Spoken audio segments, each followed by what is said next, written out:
varlığıma, aldığım nefese, döşeğindeki sıcaklığıma, hiçbir şeyime tahammülüm kalmamıştır değil mi Gündoğdu? Sana bir oğul vereceğim demiştim.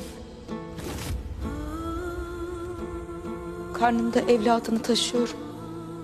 Obaya yiğit bir alp, kayıya bir beyoğlu vereceğim. Adını sen koyacaksın. Yaşını yüce Allah verecek. Obanın umudu olacak. Babasının gururu. Selcan. Ah Selcan. Destur var mıdır Gündoğdu Bey'im? Gel Dumrul.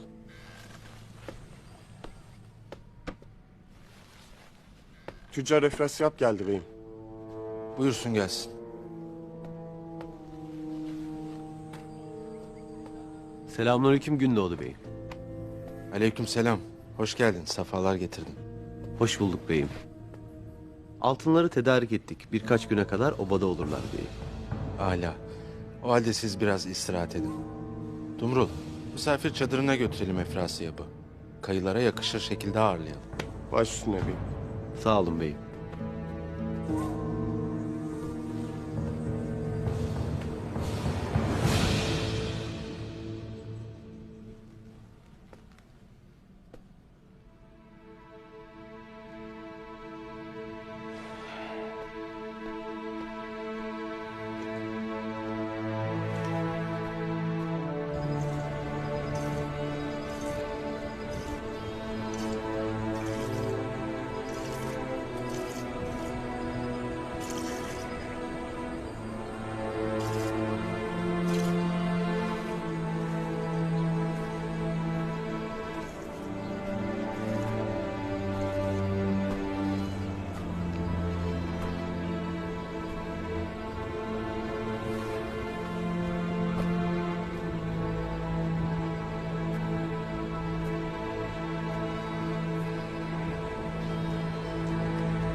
İçin rahat olsun.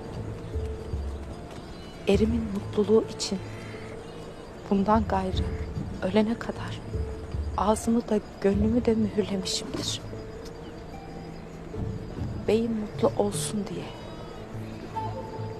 Benim ona veremediğim evlatları sen veresin diye. Onunla yaşadığın çadıra adımımı bile atmayacağım. Yuvanıza gölge olmamak için. Lakin şimdi beni iyi dinleyesin Gonca Gül. Halamla bir olup Gündoğdu'nun saçının